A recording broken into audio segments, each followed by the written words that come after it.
Welcome back to the channel. In today's video, I'm going to show you guys how to get the Cyclops filter on Snapchat, and then you can go ahead and take a picture or record a video and then post it onto TikTok or Instagram or any other social media platform.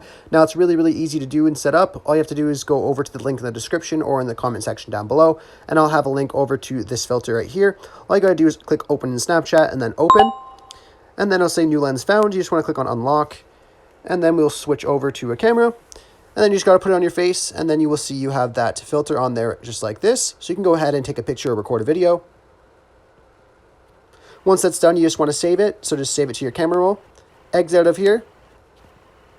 And then you'll be able to go over to any social media platform you'd like to. So let's just say TikTok. I wanted to meet up, but ooh, it's a pandemic. I would have let. Once you're on TikTok, you can just go to the bottom plus option just to start a new video. Then you want to go over to your camera roll.